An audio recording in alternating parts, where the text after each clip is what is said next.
रहीम अल्हम्दुलिल्लाह वस्सलातु वस्सलामु अला रसूलिल्लाहि सल्लल्लाहु अलैहि वसल्लम व मन वालाहुम व अलैहि तय्यबीन अत्ताहिरीन नक़ीयीन इन्नमा युरीदुल्लाहु लियुज़हिबा अन्कुम अर्रिज्सा अहलल बैत व युताहिरुकुम तत्हीरा व सल्लल्लाहु अलैहि वसल्लम। क़ाल अल्लाहु तआला औज़ु बिल्लाहि मिनश शैतानिर रजीम बिस्मिल्लाहिर रहमानिर रहीम अलम तकुन अर्दुल्लाहि वासिअ फतुहाजिरु फ़ीहा सदक़ल्लाहुल अज़ीम। मेरे दोस्तों बुज़ुर्गों, जैसे कि आप जानते हैं मुहर्रम का महीना शुरू हो गया। नया साल इस्लाम का शुरू हुआ। अल्लाह ताला गुज़िश्ता साल की हमारी कोताहियों लग़्ज़िशों को माफ़ फरमाए, इबादतों को कबूल फरमाए और कोरोना महामारी में जिन लोगों का इंतकाल हो गया अल्लाह उनको शहादत का दर्जा नसीब करे। जो अभी तक बीमार हैं या बीमारी से निकले हैं और कमज़ोर हैं अल्लाह उनको शिफा दे, उनकी कमज़ोरी को दूर करे। यह आने वाला साल पूरी उम्मत के लिए खैर का बाइस बने, बरकत का बाइस बने और अल्लाह ताला सलामती का मामला फरमाए। मुहर्रम का महीना इस्लाम में बहुत बड़ी वक़्त रखता है, उसका बड़ा इम्पोर्टेंट है। आसमान से सबसे पहली बरकत वाली बारिश मुहर्रम को हुई थी। मुहर्रम के महीने में जाहिलियत के ज़माने में भी लोग जंग व जिदाल लड़ाई नहीं करते थे। अगर लड़ाई होती तो सीज़ फायर कर देते थे, उसका इतना एहतराम होता था। नबी करीम सल्लल्लाहु अलैहि वसल्लम जब हिजरत करके मदीना मुनव्वरा तशरीफ़ लाए तो 10 मुहर्रम को यहूदियों को रोज़ा रखते हुए देखा तो पूछा, तुम क्यों रोज़ा रखते हो? तो उन्होंने कहा 10 मुहर्रम को अल्लाह ताला ने सैयदना मूसा अलैहिस्सलाम और बनी इसराइल को फ़िरौन और फ़िरौनियों से नजात दी, दरिया को पार किया और सलामती के साथ उस किनारे तक उतर गए, जिसके शुक्रिया में सैयदना मूसा अलैहिस्सलाम ने रोज़ा रखा तो हम रोज़ा रखते हैं। नबी करीम सल्लल्लाहु अलैहि वसल्लम ने फरमाया, नहनु अक़रब बे मूसा, हज़रत मूसा अलैहिस्सलाम के साथ ज़्यादा कुर्बत हमें है। नहनु औला बे मूसा, और मूसा अलैहिस्सलाम के साथ मोहब्बत करने का सबसे ज़्यादा हक हमारा है। तुम एक रोज़ा रखते हो, हम 2 रखेंगे।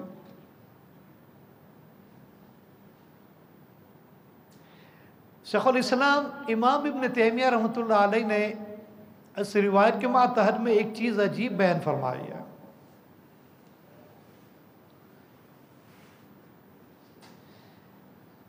कि मुसलमानों में और अहले किताब में चंद चीज़ें इबादत के एतबार से, आदात के एतबार से बड़ी मुशाबिहत रखती है,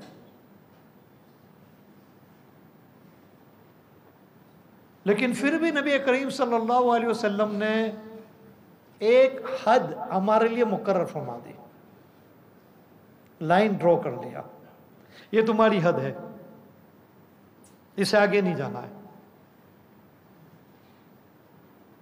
अगरचे इबादत का मामला है लेकिन फिर भी यहूद नसारा की मुशाबियत से बचना है।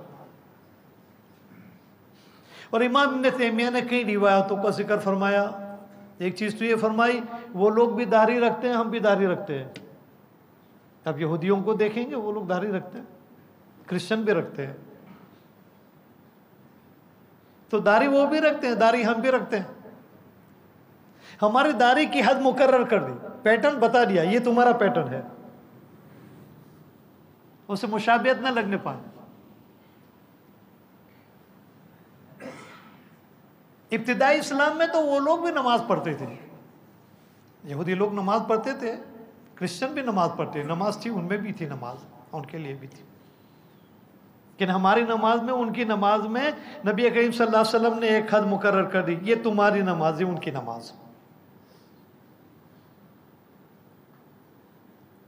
वो भी अपने मुर्दों को दफनाते हैं, उनमें जलाना नहीं है, वो भी दफनाते हैं, हम भी दफनाते हैं। तो हमारी कब्र बगली होगी या लहद होगी, बस दो हैं, दो में से कोई एक आपको इख्तियार है। आप बगली भी कर सकते हैं, लहद भी कर सकते हैं। और कब्र की हद भी बयान कर दी, पक्की न होनी चाहिए, एक बालिश से ऊंची नहीं होनी चाहिए।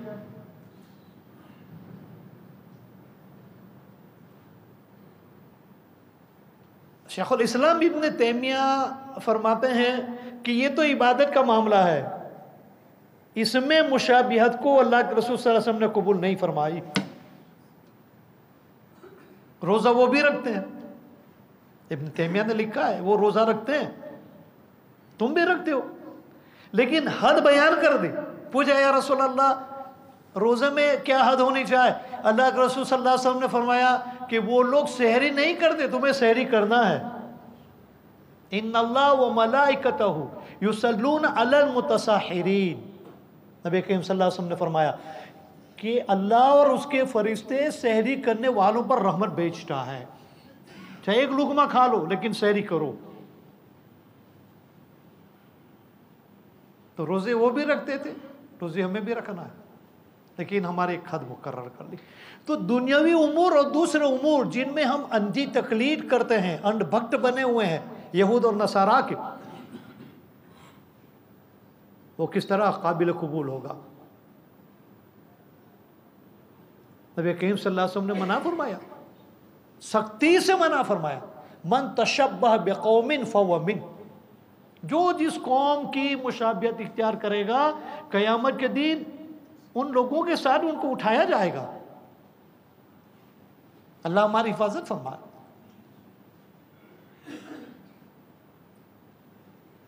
नबी करीम सल्लल्लाहु अलैहि वसल्लम ने फरमाया, तुम एक रोजा रखते हो, हम दो रखेंगे, 9-10 को या 10-11 को मुहर्रम का। रमजान फर्ज होने से पहले इमाम बुखारी ने रिवायत बयान किया अम्मा आयशा की अथॉरिटी से,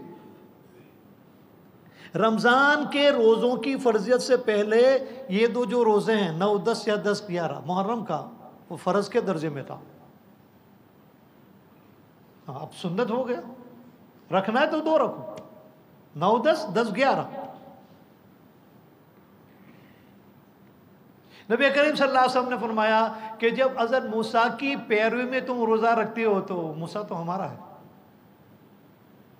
महमूद रशीद खुलफाए अब्बासी में बहुत बड़ा सरबराह हुआ है, बादशाह हुआ है, खलीफा हुआ, अमीर हुआ, आप जो कह दो। हर साल वो एक कॉन्फ्रेंस रखता था, हफ्ते तक चलती थी, जिसमें सबको बुलाया जाता था, हिंदू भी, मुसलमान भी, क्रिश्चियन भी, मजूसी भी, यहूदी भी, और हर एक अपनी अपनी तकरीर पेश करता था।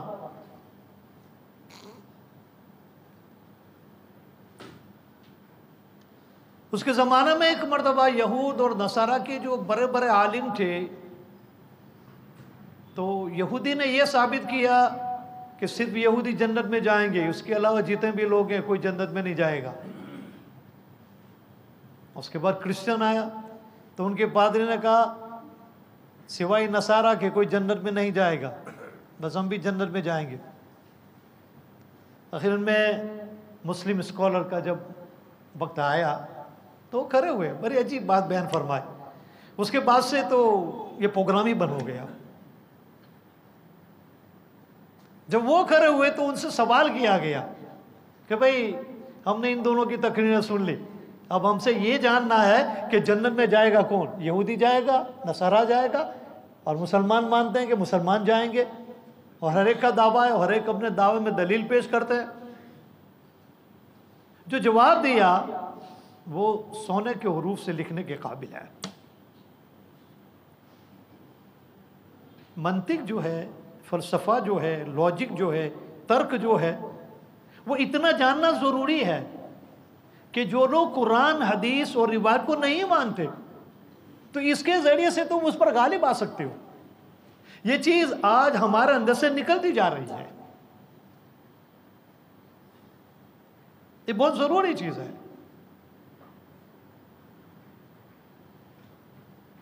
हारून रशीद के ज़माने में जब हमारे हिंदुस्तान के हिंदू राजा ने उनको ख़त लिखा कि किसी मुस्लिम आलिम को, स्कॉलर को भेजो, हमें इस्लाम के बारे में मालूमात चाहिए कि इस्लाम है क्या। तो भेजा एक आलिम को, ज़बरदस्त कुरान का आलिम, हदीस का आलिम, फ़िक़ा का आलिम, यानी उस ज़माने का जो सबसे श्रेष्ठ था, उसको भेजा। मैं बता रहा हूं कि ये चीज़ कितनी ज़रूरी है।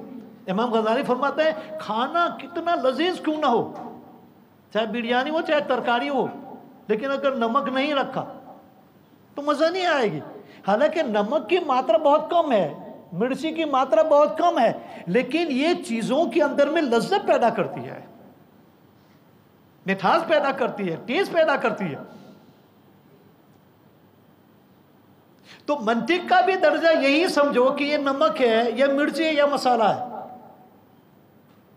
असल तो जो बिरयानी है, जो पकवान है, वही है। और कुरान पाक में भी, हदीस पाक में भी तर्क जिक्र किया गया, लॉजिक जिक्र की गई, फलसफा जिक्र किया गया, साइंस टेक्नोलॉजी की बातें जिक्र की गई, उसका इनकार नहीं है। इसकी बात बाकी नहीं कर सकते। अब इतना बड़ा आलिम जब बगदाद शरीफ से हिंदुस्तान में आया और ऑफिशियल विजिट के ऊपर आया, मामूली आदमी तो नहीं भेजा जाता, जबरदस्त आलिम को भेजा जाता है ना।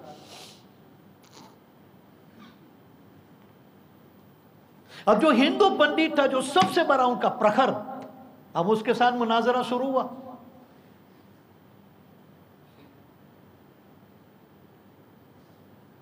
सबसे पहला सवाल हिंदू पंडित ने यह पूछा कि आप लोग मानते हैं कि अल्लाह हर चीज पर कादिर है, अल्लाह को हर चीज पर कुदरत है, ही इज ए ऑलमाइटी, कादिर कुदरत, कादिर मुतरक, अनकंडीशनल। कहा बिल्कुल सही। तो क्या खुदा अपने जैसा दूसरा खुदा बने पर कादिर है?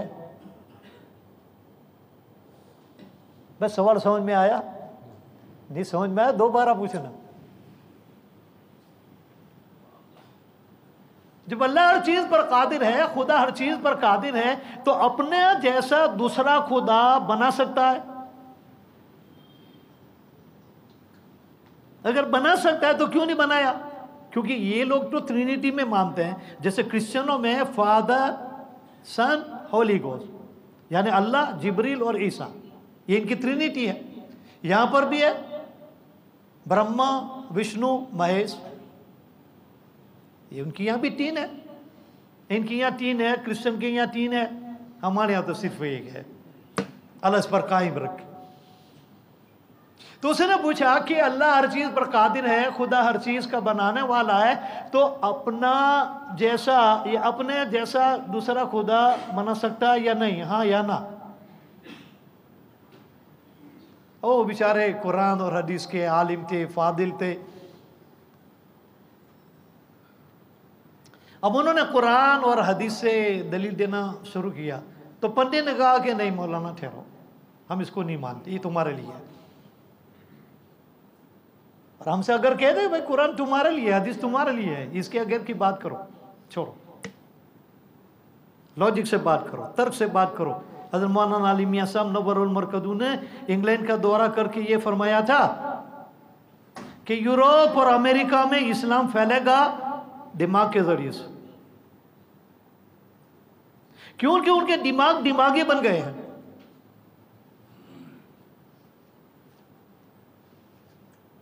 और इस लेवल से उनको अगर समझाया जाए तो बात उनकी समझ में आएगी। हाँ, बाद में अलग बात है कि फिर कुरान हदीस की तरफ रुजू करे, ये अलग बात है, लेकिन ये जरिया बनता है। उन्होंने कुरान पाक और हदीस पाक के हवाले देना शुरू किया। उसने कहा नहीं मौलाना, ये तुम्हारे लिए है, हम इसमें नहीं मानते। तर्क से बात करो, मंतिक से बात करो, लॉजिक से बात करो, फलसफा से बात करो। और वो चीज़ थी नहीं, बस नमक की कमी रह गई, सारी करी बेकार हो गई, सारा पुलाव बेकार हो गया। राजा ने क्या कहा? राजा ने यह कहा कि आज तक तो हमने सुना ही था कि इस्लाम तलवार से फैला है, लॉजिक से नहीं, हकीकत से नहीं, लेकिन आज इसका हमें यकीन हो गया। अभी बेचारे वापिस आ गए। हारून रशीद ने अपना दरबार बुलाया और मौलाना से कारगुजारी मांगी। मौलाना क्या हुआ? कहा भाई ऐसा हुआ। वो तो लॉजिक से सवाल करते हैं, लॉजिक से मानते हैं, इसको मुस्तरद कर दिया। अब क्या करे, किसी को बेचना चाहिए या किसी को नहीं बेचना चाहिए या बात खत्म कर देना चाहिए। ये बात मजलिस में हो रही थी और एक मदरसे का तालिब इल्म जिसने मंतिक को बड़ी लगन से पढ़ा था, ये रिवायतों में है,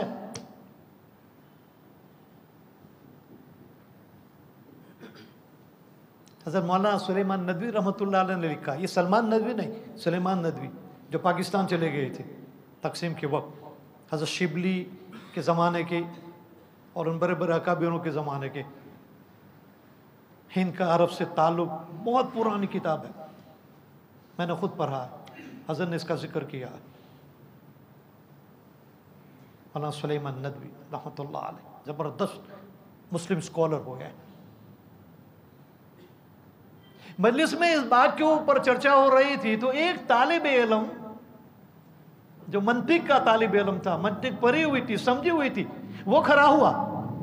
उसने कहा, या अमीरुल मोमिनीन, ये जो सवाल है जो उस पंडित ने किया वो बेहुदा है, लग़व है, is void not the valid.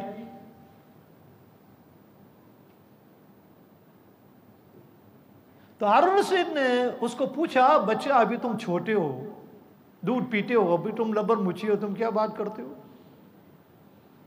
तो उसने कहा कि अगर लॉजिक से बात करना चाहते हो तो मैं इसका जवाब दे सकता हूँ, और मुझे भेज दो, मैं उस पंडित की शान ठिकाने लगा दूंगा।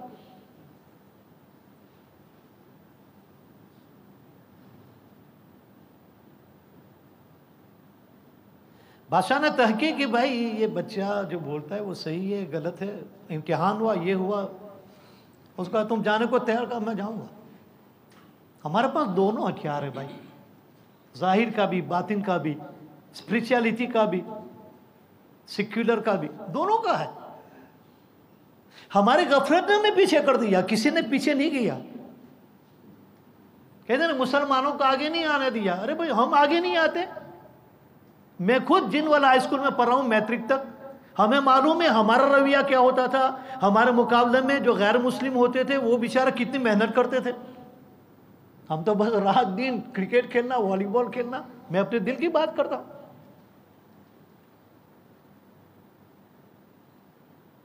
किसी ने रोका नहीं, मेहनत करो।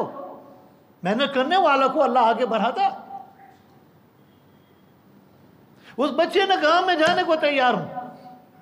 उलमा ने यह डिसाइड किया कि भाई ये जाएगा कोई बात नहीं, लेकिन उसके साथ तजुर्बाकार बड़े उलमा को भी हम भेजेंगे, वरना ये लोग लपेट में ले लेंगे तो फिर क्या होगा। कहा ठीक है। अब वफ्द आया, बादशाह ने खत लिखा कि हाँ आ रहे हैं, तुम्हारे पंडित को तैयार रखना, तुम्हारे तर्क के ऊपर, तुम्हारी लॉजिक के ऊपर, फलसफा के ऊपर तुम्हें बड़ा गर्व और फख्र है, तो उसका जवाब तो हमारा एक छोटा बच्चा दे देगा। अब क्या देगा? जब मैं पढ़ रहा था मैं भी सोच रहा था ये बच्चा इसका क्या जवाब देगा।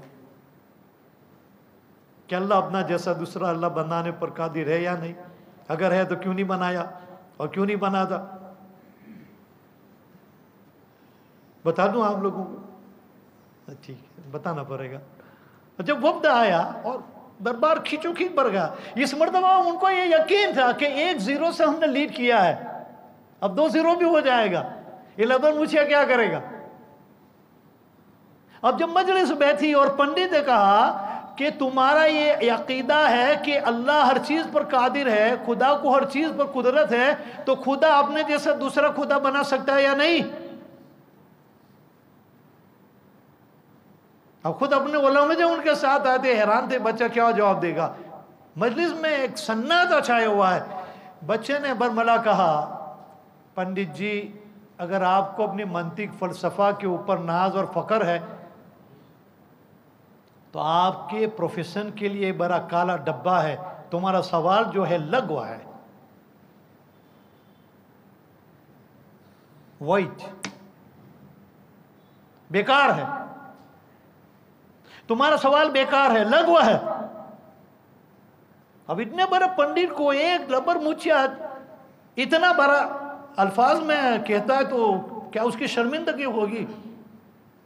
ये बेकार सवाल है, ये लगवा है, इज वाइट नॉट वैलिड। पंडित ने पूछा कैसे? कहा कि आपको ये जानना चाहे खुदा किसको कहते हैं। खुदा वो है जो खुद आया है, खुदा वो है जो बनाने वाला है, खुदा वो है जो मालिक है। अगर खुदा अपने जैसा दूसरा खुदा बना ले तो वो खुदा ही नहीं होगा, वो मखलूक ही होगा।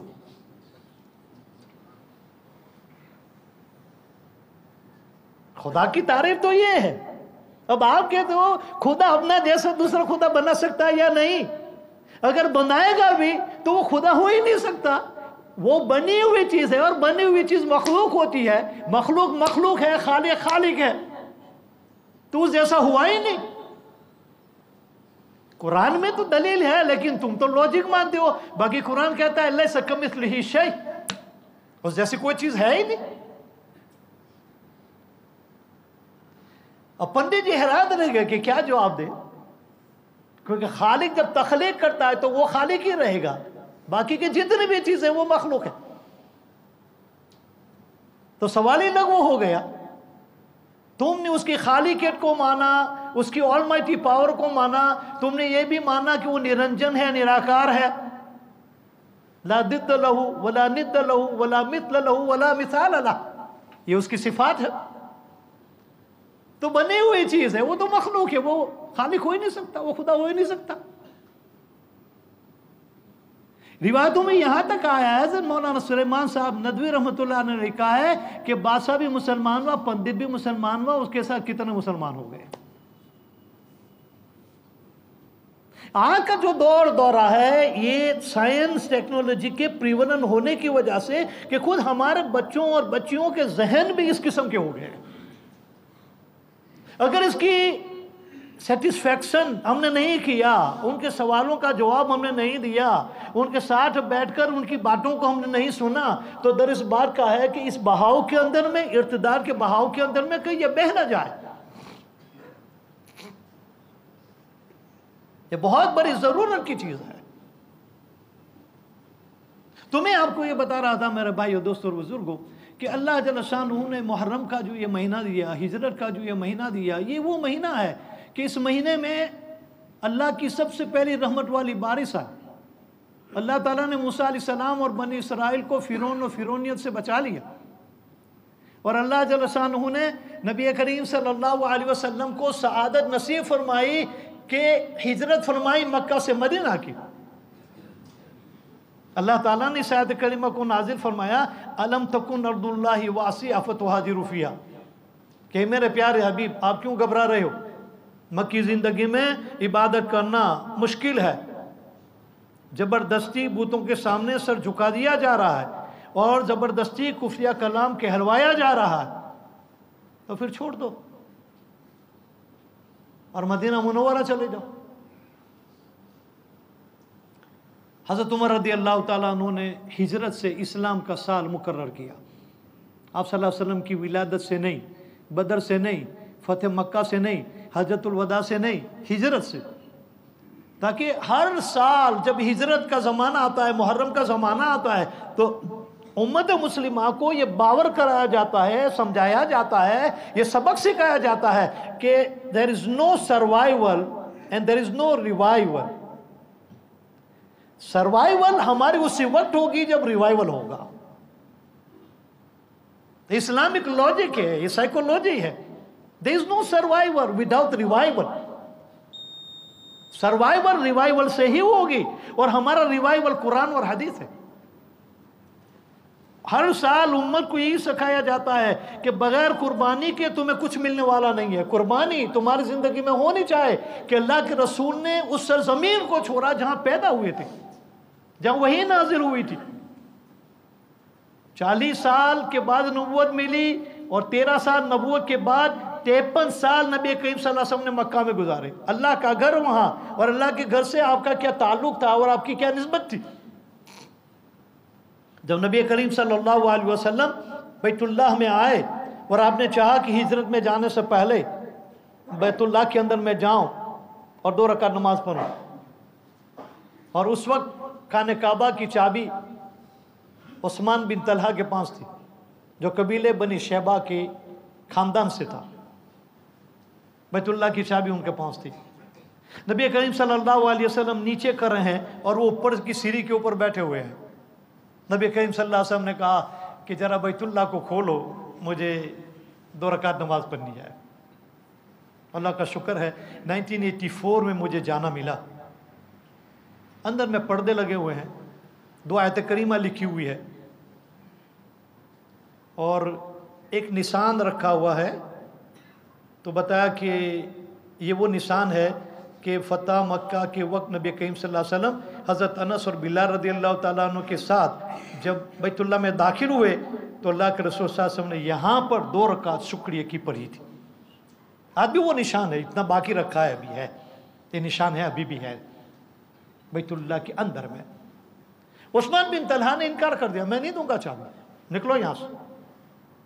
अल्लाह के रसूल ने फरमाया, उस्मान तेरा वक्त उस वक्त क्या हाल होगा जब मैं यहां बैठा हुआ हूंगा जहां तू आज बैठा है, और तू वहां खड़ा होगा जहां आज मैं खड़ा हूं। यह चीज उनकी समझ से बाहर थी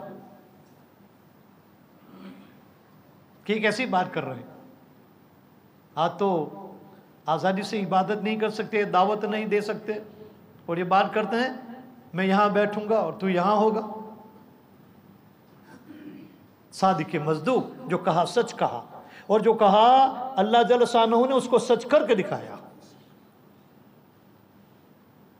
आपको अंदर में नमाज पढ़ने नहीं दी, बैतुल्लाह में नहीं दाखिल होने दी। आप जाते हैं जब हिजरत करके मक्का से मदीना, रिवायतों में आया इमाम मालिक रहमतुल्लाह अलैह ने फरमाया कि 2 कदम लेते हैं, बैतुल्लाह की तरफ देखते हैं और रोते हैं, थोड़ा चलते हैं, पीछे मुड़ते हैं, काबतुल्लाह को देखते हैं और रोते हैं, और क्या कहते हैं, ये अल्लाह का घर, ए बैतुल्लाह मेरा दिल तेरे साथ कैसा लगा हुआ है, और तेरी अजमत और मोहब्बत मेरे दिल में कितनी है। खुदा पाक की कसम, मेरी कौम अगर मुझे मजबूर न करती तो मैं तुझे न छोड़ता। कौम ने मजबूर कर दिया, मैं छोड़ रहा हूं। फौरन जिब्रील आए सूरह किसस की आयत को लेकर, इन्नल्लज़ी फरद अलैकल कुरान लरादुका इला माआद। ए मेरे प्यारे, आप घबराओ नहीं, जिसने आपको हुक्म दिया है मक्का छोड़ने का, वही तुम्हें मक्का दोबारा ले आएगा।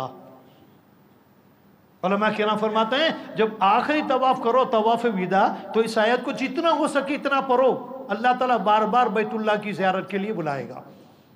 मौलाना से आयत लिखवा लेना सूरह कसस में, अल्लाह ने कह दिया इन्नल्लज़ी फरद अलैकल कुरान लरादुका इला माआद। आपको दोबारा वापस ले आएंगे, आप फिक्र ना करो। नबी करीम सल्लल्लाहु अलैहि वसल्लम ने हाथ उठाए और अल्लाह से दुआ मांगी, अल्लाहुम्मा इन्नका अखरजतनी मिन अहब्बल बिक़ा इलै। या अल्लाह मेरी प्यारी जगह से, मालूम जगह से, मोहब्बत वाली जगह से, जिससे मेरा दिल लगा हुआ है, तू मुझे निकाल रहा है और निकलने का हुक्म देता है। फस्किन्नी अहब्बल बिक़ा इलै, तो फिर जो जगह तेरे नजदीक सबसे बेहतर और प्यारी है वहां मुझे बसा दे। इस हदीस पाक के ज़िमन में इमाम मालिक फरमाते हैं कि मक्का अल्लाह के रसूल की महबूब और प्यारी जगह, जबकि मदीना अल्लाह की प्यारी जगह जो अल्लाह ने अपने महबूब के लिए पसंद फरमाई। कि अल्लाह अपने महबूब के लिए जिस चीज को पसंद फरमा ले, इससे बरकत दुनिया में कोई जगह नहीं।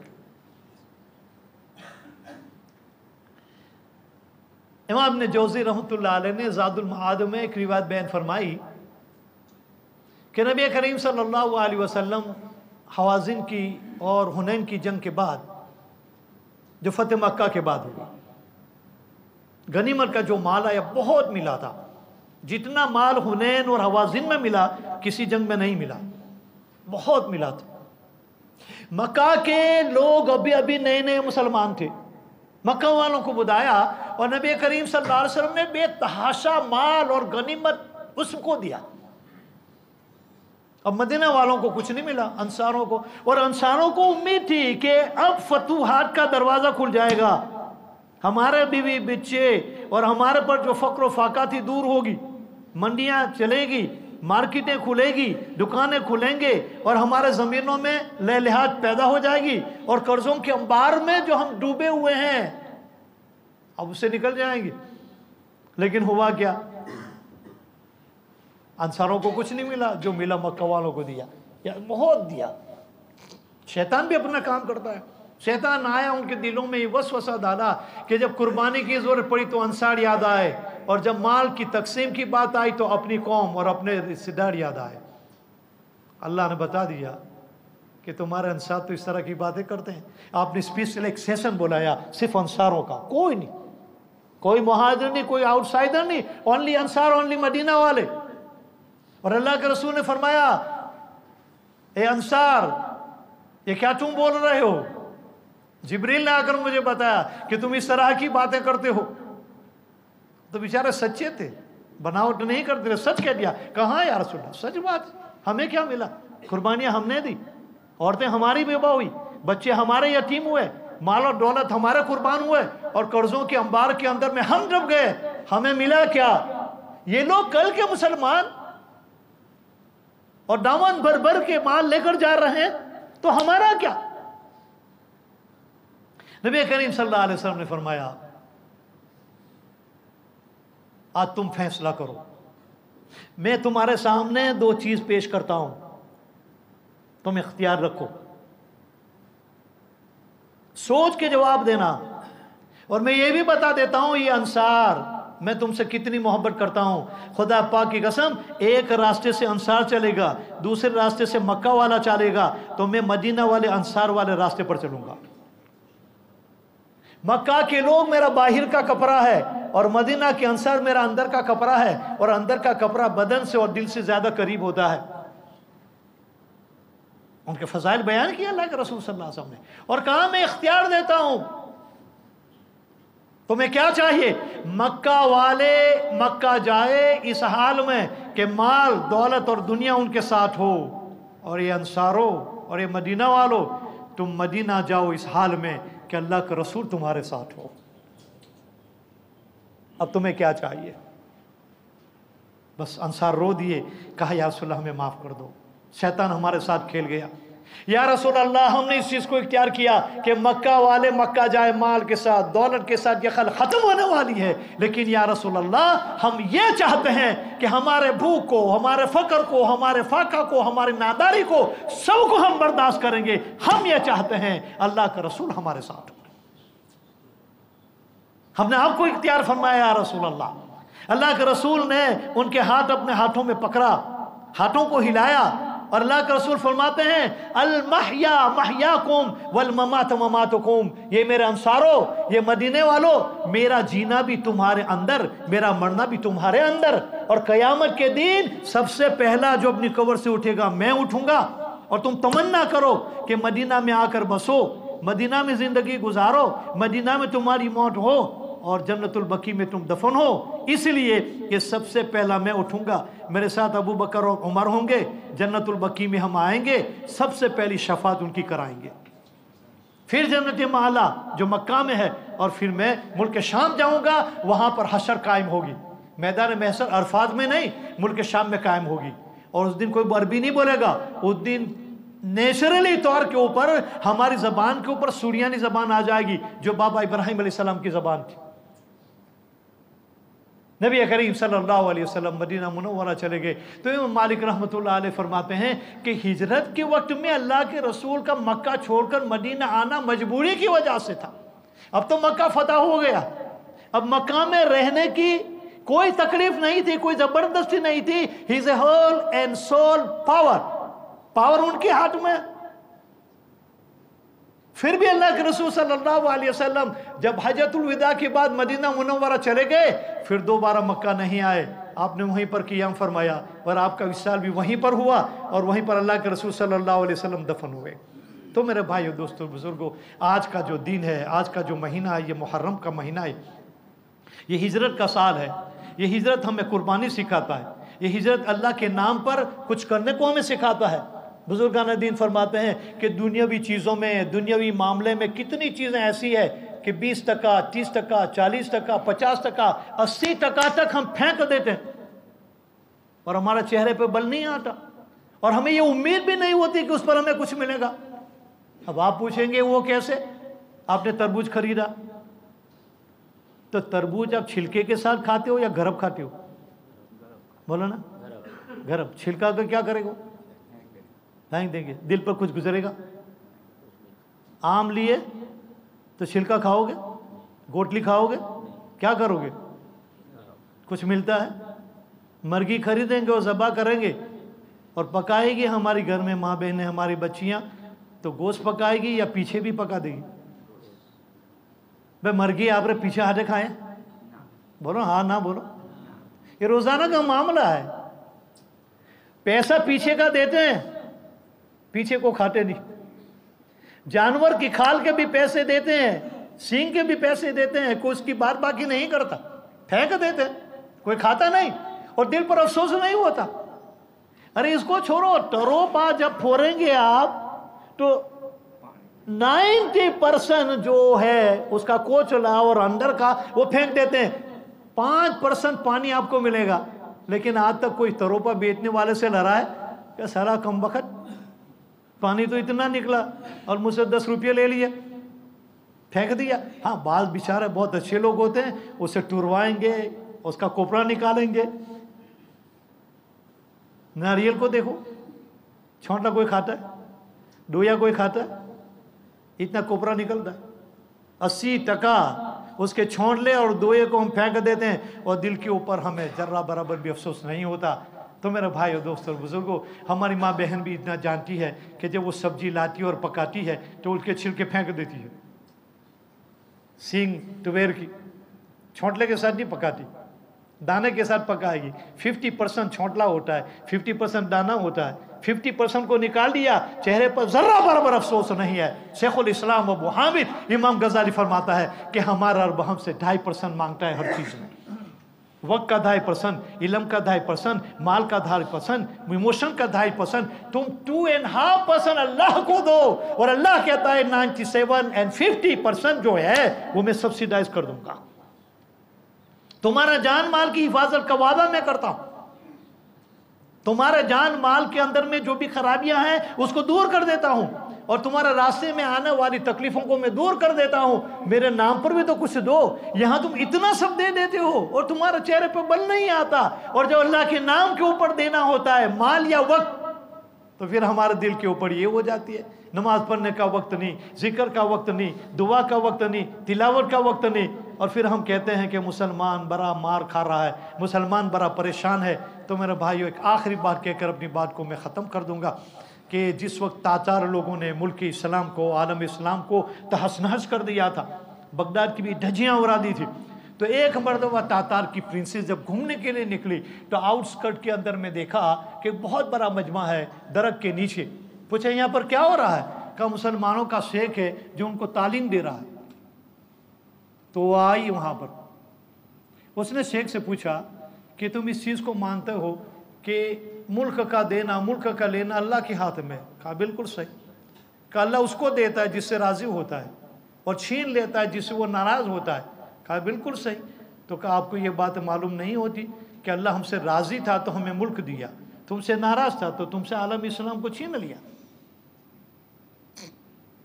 शेख ने जवाब दिया, बेटा तुमने चरवाहों को देखा है? कहा कि हाँ। कहा वो आगे चलता है? कहा कि हाँ। दाएं बाएं और पीछे उनके कुत्ते होते हैं? कहा कि हाँ। कुत्तों का काम क्या होता है? कहा कि अगर जानवर इधर उधर हो जाए तो उसको लाइन में लाना है। कहा अगर नहीं आते तो? कहा उसको काटेंगे, उसके पीछे दौड़ेंगे, उसके ऊपर भौंकेंगे तिवारी की तरह, संबित पात्रा की तरह। ये कुत्ते तो उसी दिन से है, कोई नई बात नहीं है। वो शेख ने जो जवाब दिया कि आप मुझे ये बताओ कुत्तों का काम क्या है? कहा भौंकना है, जरूर पड़े तो काटना है। क्यों?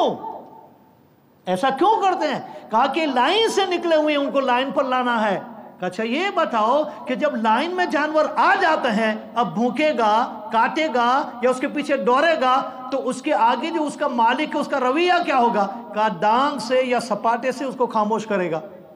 कहा बस इस लॉजिक के बाद ये बात समझ लो कि हमारे नबी हमारे इमाम है, हमारे रहबर है, वो हमारे आगे है, हम उनके पीछे हैं। उन्होंने हमें हाथ बता दिया, हाज़ा सिराती मुस्तकीमा फत्तबिऊहु, ये सीधा रास्ता है, ये मेरा रास्ता है, मेरे पहले मेरे नबी भाइयों का रास्ता है, ये ईमान वालों का रास्ता है। इस रास्ते पर चलो, तुम्हें कुछ नहीं होगा।